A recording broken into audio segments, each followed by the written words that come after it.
Today I'm just playing around in the train room here, and I think I'm going to give this hot wire cutter a try. So this one here, I got this one a while ago. So it basically just has a on-off switch, a hot wire knife, a blade on it. So it's supposed to heat up pretty instantly, I'm assuming, but I'll have to figure out how to use it here.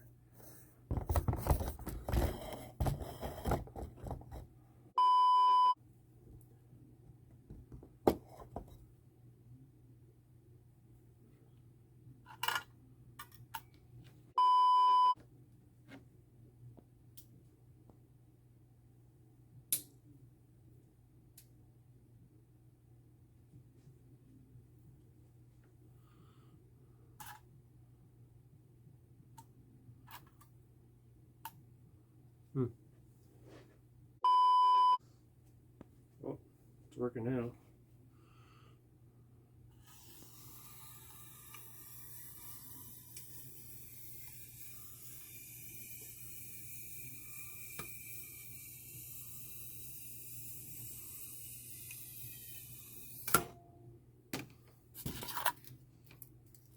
Well,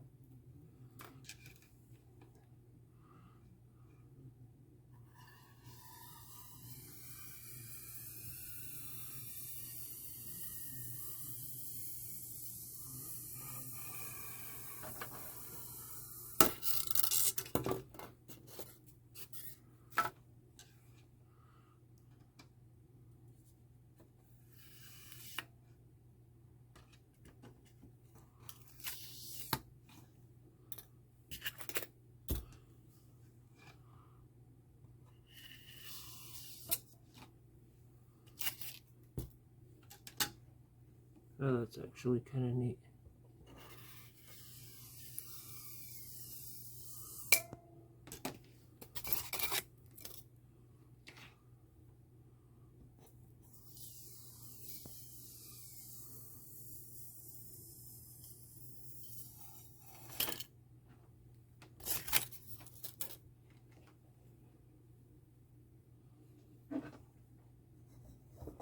It's a way to trim these things down pretty easy.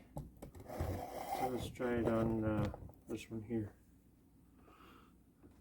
I just want to shave it down a little bit because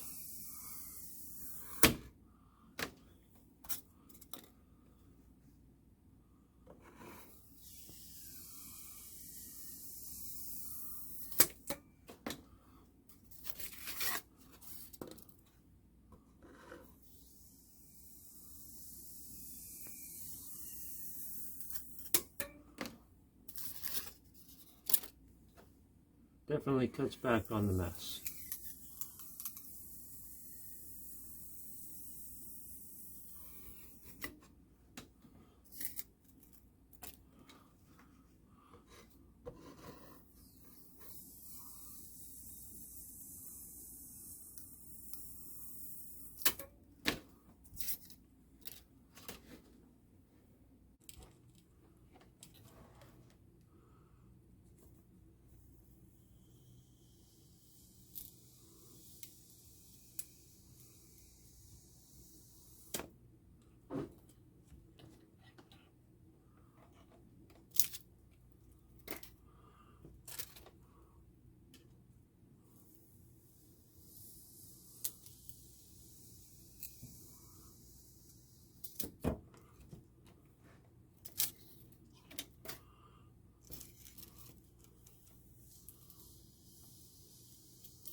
Okay, so it's been a few days now since I've been down here. I'm on vacation this week, so I might be able to come down and play down here a little bit more. So a few days ago, I had taken all these little hills, and I had used my wire cutter, and I have just shaved them down a little bit. So I'm just going to go along with with my hobby knife, and I'm just going to clean up some of these areas. Just get some of the side of the hills like that, you know, just shave them down just a little bit more. The wire cutter doesn't quite get right down to the baseboard. It's good for trimming the tops off of everything and smoothing stuff out and taking big chunks out without making a huge mess, but I'm just going to clean some of these edges up before I start doing anything more to them. So I'm going to clean these up a little bit, and then I will come back and show you what I did. Alright, so there we go. Yep, I cleaned up those areas a little bit more, smoothed them down, just got them a little closer to the baseboard. Now I'm going to use a product. It's like Sculptamold. It's actually very similar, but I found this at Michael's, and it is actually very similar. You just add water to it, makes like a paste, and yeah, so I'm going to give that a shot, see what it looks like.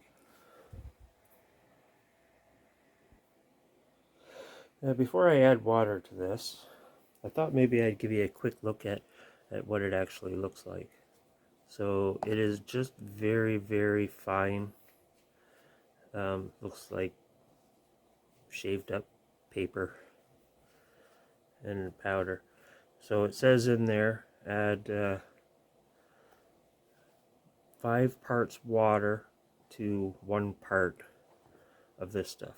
So I think I might have a little bit too much in here, so I'm going to take some of this, put it back in the bag, and mix it up in small batches instead. So I'm going to go add some water to this and mix this up. So I've got the water in there, and it said keep mixing it until it is like the consistency of dough, or damp dough, and this is pretty much damp dough. So I'm going to set you down over here on this spot, just like that. And I'm going to start with this little spot right here, and see what this looks like. So it's supposed to spread and attach to everything.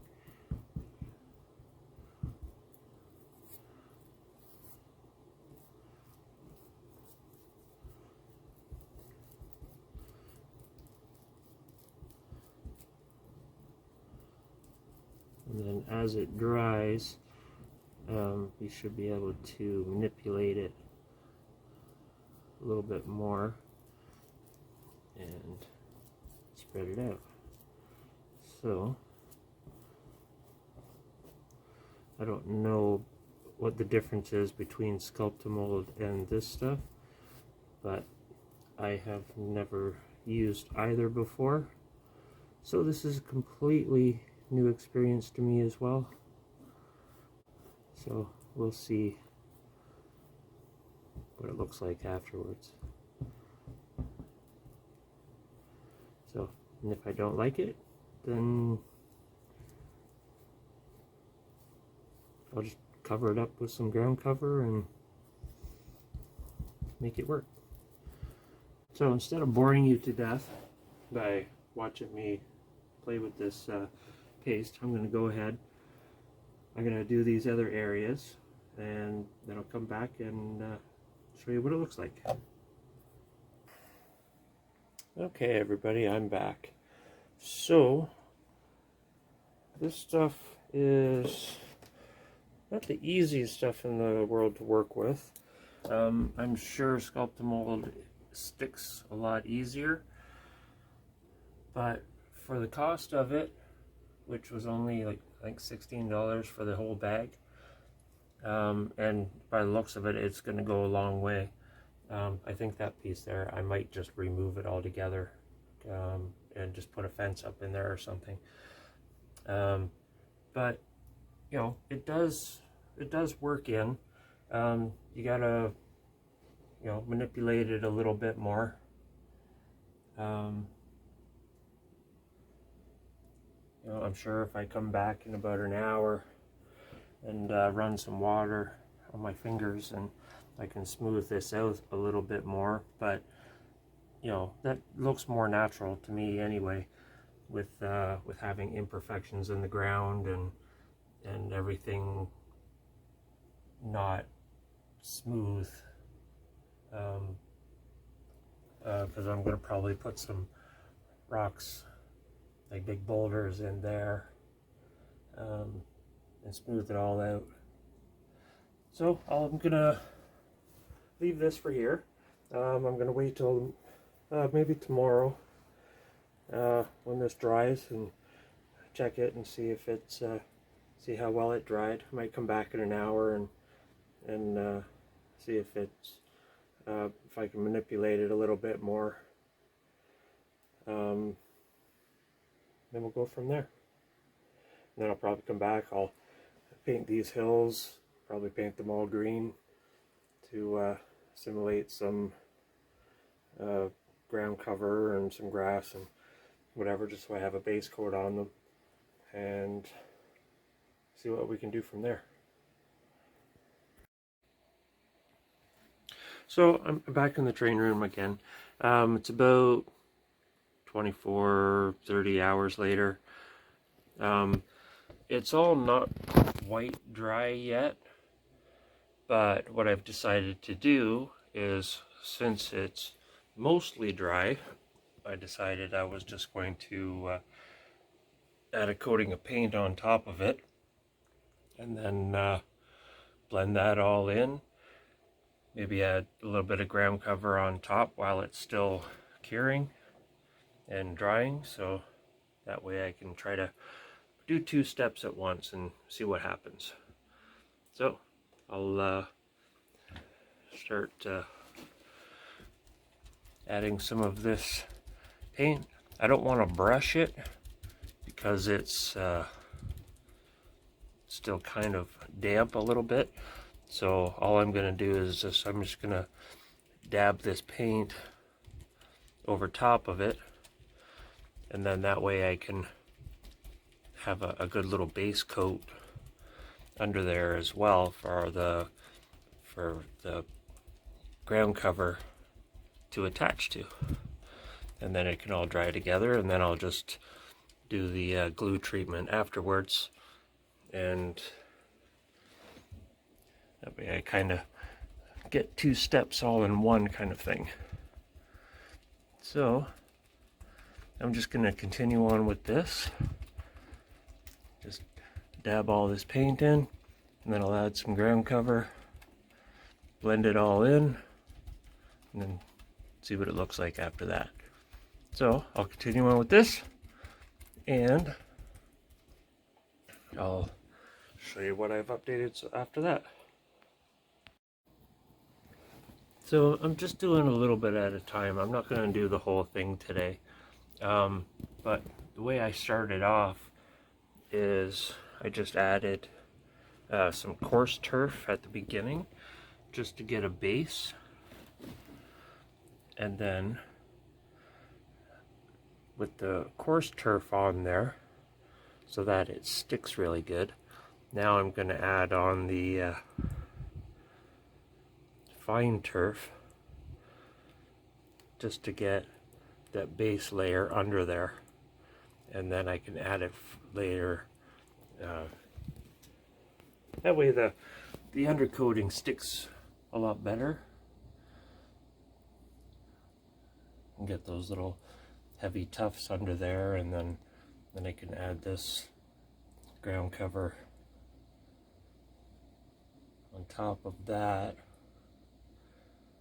Get some of this down in there. Then I can come back afterwards, clean up some of these edges, and then put another layer of glue on top of that,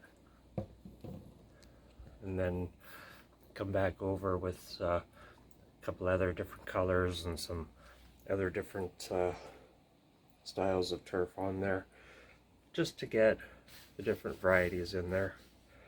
So I'm going to continue on. I'm going to do a little bit more. I'm going to add a couple different colors, and then I'll give you a quick peek of what it looks like.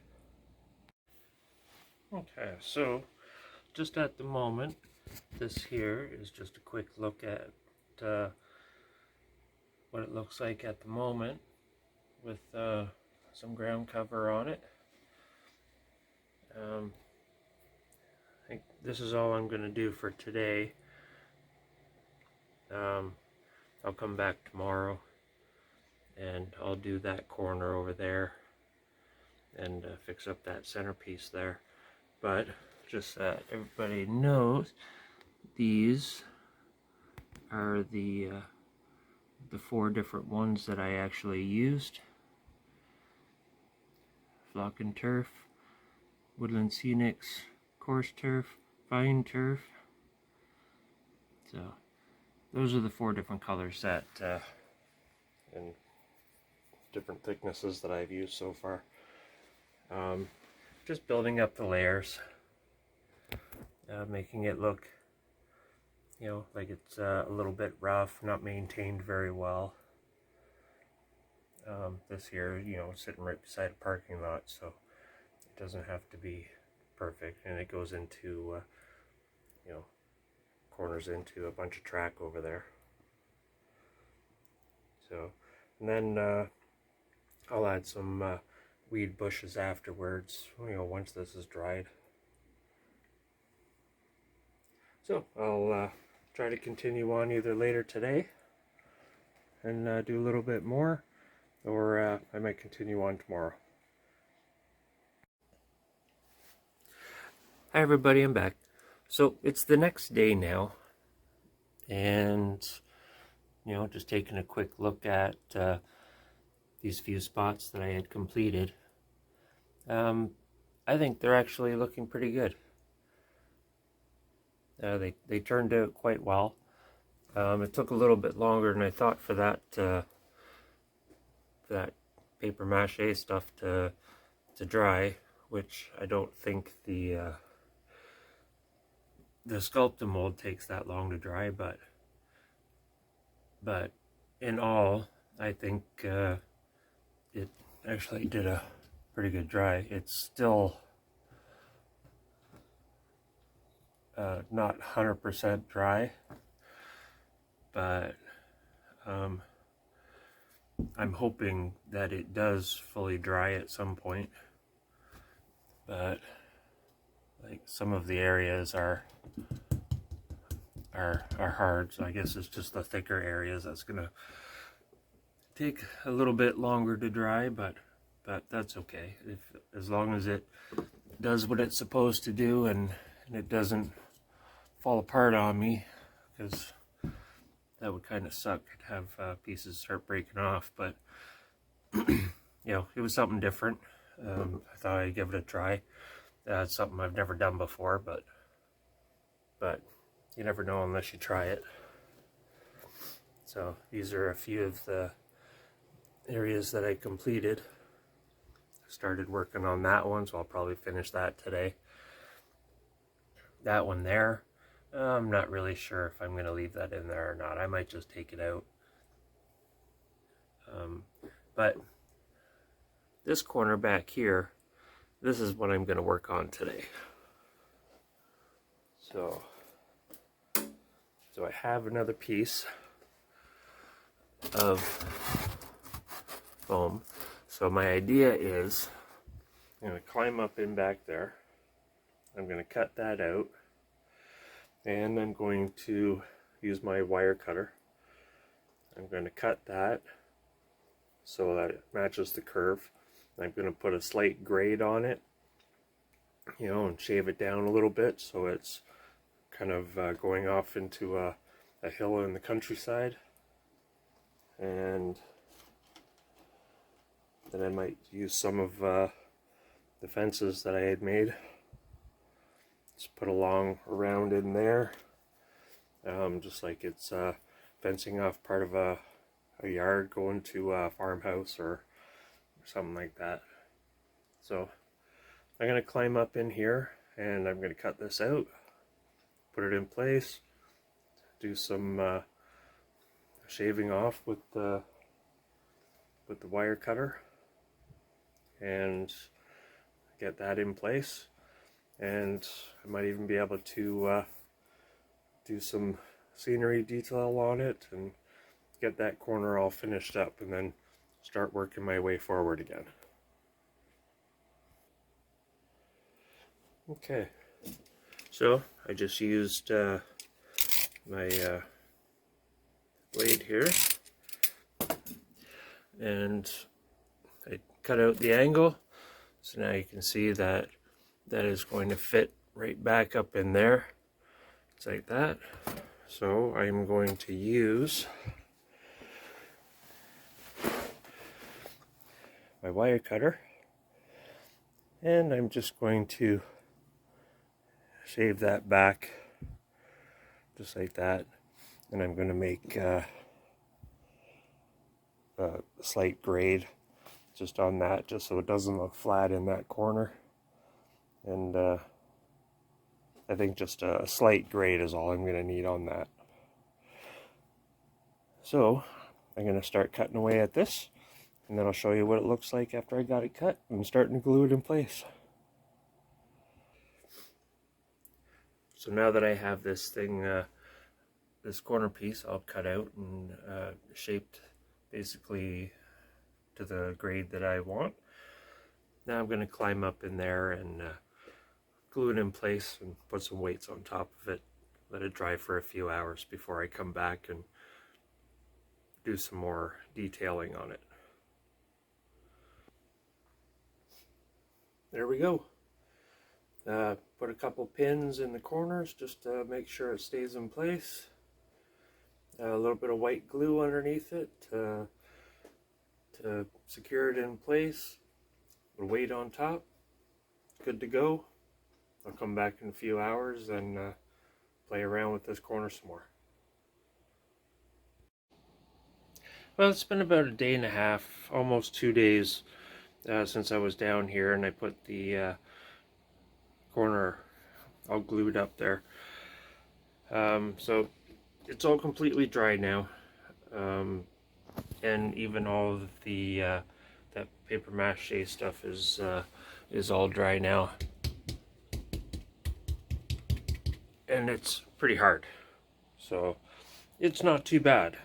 It takes quite a bit for it to dry, but there's not really good air circulation in this corner here, but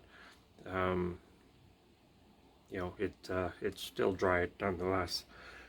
So what I'm going to do now is I'm going to jump back there. I'm going to climb up here, and I'm going to paint these sections here, and I'm just going to add some ground cover to it, and just actually give this corner some color. Well, there we have it. I've got that corner pretty much all complete now, except for some bushes and trees and maybe some you know, other little knickknacks here and there, like maybe a couple fences or something like that, just to add a little bit more depth and detail to it. But for the most part, this is complete. I would say all the ground cover is complete. So I'll just give you a quick scan around. So that railing there, or that concrete wall, is going to continue down just a little bit more and just blend into there.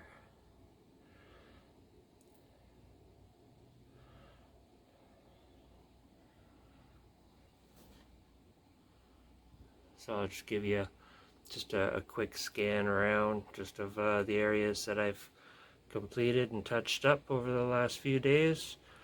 Finally got some of the ground cover down, and I think it looks way better than what it did.